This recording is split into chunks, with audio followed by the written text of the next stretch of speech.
स्वागत है बच्चों एक बार फिर से आपके अपने चैनल ब्रेन कनेक्टर पे। तो कैसे हैं आप सभी। आई होप कि आप सभी बहुत अच्छे हैं, बहुत अच्छे से पढ़ाई कर रहे हैं और अपने बोर्ड के एग्ज़ाम को लेके उतने ही सीरियस हैं जितना कि एक टॉपर को होना चाहिए। तो आप लोग अच्छे से पढ़ाई तो कर ही रहे होंगे। उसी सीरीज़ को हम लोग अच्छे से पढ़ाई को और अच्छा बनाने के लिए स्टैटिक्स के पोर्शन को आज शुरू करने वाले हैं। तो स्टैटिक्स को आपने पढ़ा होगा क्लास 9th में भी, और छोटे छोटे बात डाटा हैंडलिंग को लेके आप लोग बहुत पहले से स्टैटिक्स को पढ़ते आ रहे हैं।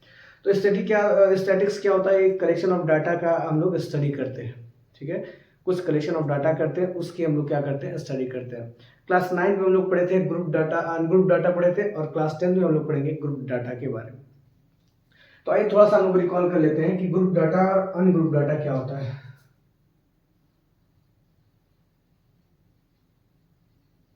अनग्रुप डाटा, तो ये अनग्रुप डाटा क्या होता है? जिस डाटा की ग्रुपिंग नहीं की गई होती है उसे अनग्रुप डाटा बोलते हैं। जैसे कि अगर हम मान लें कि कोई कोई कोई भी डाटा हम लोग मान लें, जैसे मान लीजिए कोई डाटा लिखा हुआ है कि 1 2 3 1 2 2 3 2 1 4 3 2 1, ऐसे कोई डाटा लिखा हुआ है। ठीक है, तो ये एक डाटा है ये जो अनग्रुप नहीं है।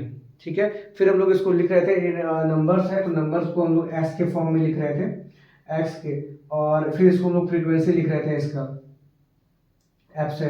तो नंबर कितने इसमें? 1 2 3 4, ये 4 नंबर है और इनकी फ्रीक्वेंसी क्या है? मतलब 1 कितनी बार आया? तो 1 1 2 और 3, तो 3 बार आया हुआ है।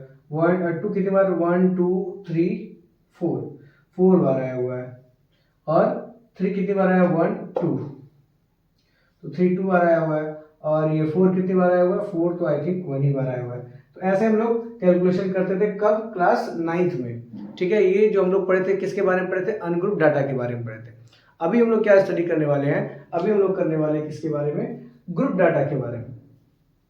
तो ऐसे ही अगर मान लीजिए कुछ डाटा दिया हुआ है, अब हम लोग सीखेंगे क्या? Grouping of the data. क्या सीखेंगे? ग्रुप डाटा के बारे में।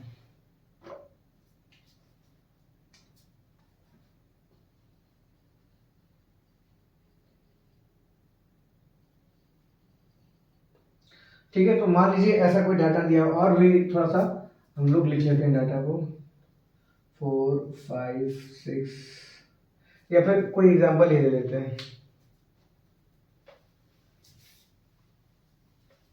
सपोज एक एग्जाम हुआ है ना, सपोज एक एग्जाम हुआ, जिस एग्जाम में कुछ बच्चे जो है वो नंबर किस हिसाब से पा रहे हैं। कोई बच्चा पाया आपका 6, कोई 8, कोई 10, कोई 2, कोई 0 पा गया, है ना, कोई 15, कोई 18, कोई 19, कोई 20, कोई 16, कोई 9, कोई 4, ऐसे क्या है आपकी क्लास में टेस्ट हुआ और कुछ बच्चे क्या पाए? नंबर पाए। ठीक है, तो इसको हम लोग अगर ग्रुपिंग करना होता है तो हम लोग इसको इन क्लास इंटरवल के फॉर्म में लिखते हैं। क्या कैसे लिखते हैं? क्लास इंटरवल के फॉर्म में लिखते हैं। तो एक हम लोग इंटरवल बना लेते हैं, जिसे हम लोग क्लास इंटरवल।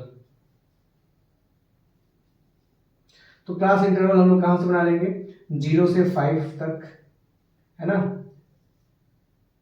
कितने बच्चे हैं जो नंबर पाए? उसके बाद 5 to 10, उसके बाद 10 to 15 और 15 to 20, टोटल 20 नंबर का वो टेस्ट हुआ था, जिसमें ये बच्चे ऐसे ऐसे में फॉलोइंग नंबर पाए हुए हैं। ठीक है, अब चलिए आगे हम लोग देखते हैं। तो ये हो गया हम लोग। अभी आप लिख लेंगे number of student, number of student. तो देखिए 0 से 5 के बीच में कितने नंबर पाए हुए हैं? तो 0 से 5 के बीच में कितने बच्चे हैं? एक बच्चा, दो। ठीक है, तो सिर्फ दो बच्चे ऐसे हैं, नहीं तीन बच्चे ऐसे हैं जो 0 से 5 के बीच में नंबर पाए हुए हैं। तो हम यहाँ पे लिख देंगे क्या? Number of student 3। वहीं 5 से 10 के बीच में कितने नंबर पाए हुए हैं? तो 1 2 3 और चार बच्चे। तो चार बच्चे ऐसे हैं जो 5 से 10 के बीच में नंबर पाए हुए हैं। वहीं पे जब हम लोग बात करते हैं 10 से 15 के बीच में कितने नंबर पाए हुए हैं, तो 10 हो गया, और 15 10 15 दो हो गए, और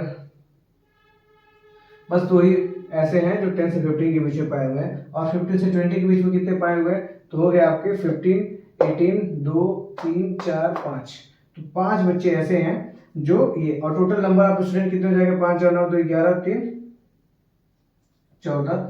अब ये हो गया आपके क्लास इंटरवल। तो ऐसे हम लोग ग्रुपिंग ऑफ द डाटा करते हैं ना, किसी भी डाटा को ग्रुप कैसे करते हैं, इस फॉर्म में करते हैं। आप क्लास इंटरवल आपका फिक्स होना चाहिए, आप कितना भी बड़ा क्लास इंटरवल ले सकते हैं। आप इसको चाहे तो 2 बार में ही बना सकते थे, 0 से 10 और 10 से 20 के बीच में कितने बच्चे पाए हैं। तो ये आपकी कहलाती है क्या, फ्रीक्वेंसी कहलाती है, ठीक है। और ये ऐसे हम लोग ग्रुप डाटा करते हैं, ठीक है। इसी को हम लोग पढ़ने वाले हैं पूरे स्टैटिक्स में क्लास 10th में, जिसमें 3 टॉपिक है। सेंटर डाटा जब हम लोग फाइंड करते हैं, सेंटर डाटा की जो लोग बात करते हैं, तो वहाँ पे 3 पॉइंट्स की बात होती है, और वो 3 पॉइंट्स क्या क्या होते हैं आइए हम लोग देखते हैं।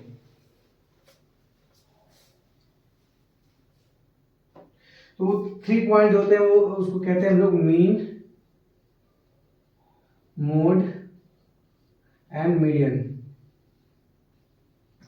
वो तीनों पॉइंट क्या होते हैं, मीन, मोड एंड मीडियन। आइए हम लोग समझते हैं कि पहले ये मीन, मोड और मीडियन होता क्या है। दिक्कत क्या होती है कि बच्चे जो है ना, वो डायरेक्ट क्वेश्चन को अप्रोच करते हैं, क्या होता है मीन, मीन का फार्मूला याद करते हैं, कैसे कैसे सॉल्व किया जाता है ऐसे याद कर लेते हैं, फिर मोड क्या होता है उसको हम लोग याद कर लेते हैं, और फिर मीडियन क्या होता है उसको याद कर लेते हैं, ठीक। तो ये फार्मूला रट के फिर कुछ क्वेश्चन सॉल्व करके, और वो समझते हैं कि मुझे सारा कुछ समझ में आ गया। पर एक्चुअली जब तक आप मीन, मोड और मीडियन का मतलब नहीं जानेंगे, तब तक उसको आप पूरी अच्छी तरीके से सीख नहीं सकते। तो आइए हम लोग पहले देखते हैं कि पहले मीन क्या होता है, मोड क्या होता है और मीडियन क्या होता है, फिर हम लोग आगे बढ़ते हैं, ठीक है। तो पहले अगर हम लोग बात करें मीन की, तो मीन क्या होता है, ये एवरेज होता है, किसी भी नंबर का एक एवरेज होता है, ठीक है। तो एवरेज निकालना आप लोगों ने सीखा है पिछले क्लासेस में, आप लोग 7 में भी सीखे थे, 8 में भी सीखे थे, 9 में भी सीखे थे, और यहाँ पे 10th में भी सीखेंगे। 10th वही एवरेज मीन के फॉर्म में कन्वर्ट हो गया, ठीक है। तो मीन क्या होता है, किसी भी नंबर्स का एवरेज। अब देखिए, अगर एवरेज आपको नहीं पता है तो थोड़ा सा मैं रिकॉल करा देता हूँ। जैसे मान लीजिए हम लोग कहते हैं कि विराट कोहली का जो एवरेज है वो 60 पहुंच गया है, तो 60 पहुंच गया, तो इसका मतलब क्या हुआ कि अगर विराट कोहली ने जितने भी गेम खेले हैं, उन नंबर मतलब उन मैचेस में लगभग 60 नंबर के करीब करीब वो क्या किया है, स्कोर किया हुआ है, ठीक है। तो किसी मैच में विराट कोहली ने कितना स्कोर कर दिया, 43 कर दिया, किसी ने 50 कर दिया, किसी में 90 कर दिया, है ना, किसी में 70 कर दिया, है ना, किसी में 30 कर दिया। तो मान लीजिए ये 5 पारियां हैं विराट कोहली की, तो इसका हम लोग एवरेज कैसे निकालते हैं। तो एवरेज हम लोग कैसे निकाल देंगे कि इसको अगर हमका एवरेज निकालना रहेगा तो इस सारे नंबर को हम लोग ऐड करते हैं और टोटल नंबर ऑफ इनिंग्स से डिवाइड कर देते हैं, ठीक है। यही हम लोग एवरेज में करते थे, है ना, sum of observation and number of the divided by number of the observations. तो जब हम लोग इसको सम ऑफ द ऑब्जर्वेशन करेंगे तो 70, 30, 100, 190 और 240, 280, 283 किससे डिवाइड कर देंगे, 5 से। तो 5 5 जा 25, 5 6 जा 30 और पॉइंट लेंगे 5 6 जा, तो देखिए उसका एवरेज कितना आ गया, 56.6। तो हम बताएंगे कि विराट कोहली का एवरेज क्या है, 56.6। उसका मीन स्कोर क्या है, तो हम लोग बताएंगे 56.6। इसको हम लोग बोलते हैं क्या, एवरेज बोलते हैं। वहीं पे जब हम लोग बात करेंगे मोड की, है ना, मोड की, तो मोड को हम लोग बोलते हैं फ्रीक्वेंसी ऑफ द डाटा, ठीक है, frequency of the given data, ठीक है। गिवन डाटा की फ्रीक्वेंसी कितनी है, ठीक। तो गिवन डाटा की फ्रीक्वेंसी कितनी होती है, जो पारी जो सबसे ज्यादा बार खेली गई है उसी को हम लोग क्या बोलते हैं, फ्रीक्वेंसी। सपोज कि विराट कोहली ने खेला और इसमें 3 पारियों में 50 50 50 कर दिया, है ना, 50 50 और 50 कर दिया, ठीक है। तो इस डाटा की अगर हम लोग बात करेंगे मोड क्या है, तो मोड इसकी क्या हो जाएगी, 50 हो जाएगा, क्योंकि मोड कितने टाइम्स आया, 3 बार आया ना। फ्रीक्वेंसी हम लोगों ने पढ़ा था क्लास 9 हम लोग साउंड चैप्टर में पढ़ा था, नंबर ऑफ वाइब्रेशन पर सेकंड इज कॉल्ड फ्रीक्वेंसी, है ना। वैसे भी हम लोग क्लास 9 में भी स्टैटिक्स में पढ़े हैं कि फ्रीक्वेंसी जो सबसे ज्यादा बार आता है, ठीक, उसको हम लोग क्या बोलते हैं, फ्रीक्वेंसी बोलते हैं। वहीं पे जब हम लोग बात करते हैं किसकी, मीडियन की, तो ये क्या होता है, middle most term of the given data होता है, ठीक है। क्या होता है, middle most term of the given data. Middle most term का मतलब क्या हुआ कि अगर मैं कोई डाटा लिखा हुआ हूँ, क्या 1 2 3 4 5 6 7, तो अगर आपसे कोई पूछे कि इस डाटा का मीडियन क्या होगा, तो इस डाटा के सबसे बीच में कौन सा नंबर आ रहा है, 4 आ रहा है, तो इस डाटा का मीडियन क्या हो जाएगा, 4 हो जाएगा। आई होप ये बात सबको समझ में आई है, कौन कौन सी बात, मीन क्या होता है, मीडियन क्या होता है और मोड क्या होता है। आइए इसको थोड़ा सा हम लोग ग्राफिकल मेथड से भी समझने की कोशिश करते हैं। अगर सपोज कि कोई ग्राफ है ऐसा, अगर कोई ग्राफ है एक ऐसा और एक कोई ग्राफ है ऐसा, ठीक है, अगर ऐसा कोई ग्राफ है तो देखिए इसका अगर हम लोग मिडिल पॉइंट निकाले तो यही होगा, ठीक है। मीन पॉइंट अगर इसका हम लोग निकाले तो ये इसका ये जो ग्राफ है इस तीनों पॉइंट यही लाई करेंगे। कैसे यही लाई करेंगे? क्योंकि देखिए मीन क्या होता है, मीन क्या होता है, एवरेज होता है, ठीक है। यहाँ पे भी कम है, यहाँ पे ज्यादा है, यहाँ पे सारा कम है, यहाँ पे ज्यादा है, मतलब क्या मीन पोजीशन आपका यही होगा, ठीक है। मोड में जो सबसे ज्यादा बार फ्रीक्वेंसी आई है, तो देखिए सबसे ज्यादा फ्रीक्वेंसी कहाँ पे होती है, जो सबसे हाईएस्ट डिस्प्लेसमेंट होता है ना उसी, है ना, उसी को जो सबसे ज्यादा बार आए, तो मतलब मोड सबसे ज्यादा बार यहाँ पे, मतलब ये आपका डाटा क्या बता रहा है, ये ग्राफ क्या बता रहा है कि मैक्सिमम नंबर ये है, ठीक, और मीडियन मतलब सबसे बीच में है, ठीक है। वहीं पे जब हम लोग इस ग्राफ की बात करते हैं तो यहाँ पे ये आपका क्या हो जाएगा, ये पोजीशन जो होगा ये क्या हो जाएगा, मोड हो जाएगा।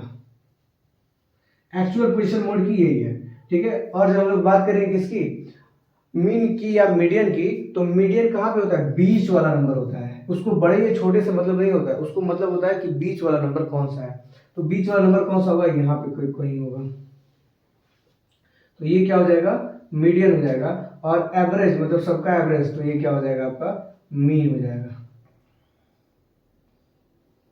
तो आई होप ये बात आपको समझ में आई होगी कि मीन, मोड और मीडियन आखिरकार होते क्या है, ठीक है। चलिए अब लोग देखते हैं किसके बारे में, मीन के बारे में, फिर हम लोग पढ़ेंगे मीडियन के बारे में, फिर हम लोग पढ़ेंगे मोड के बारे में। ये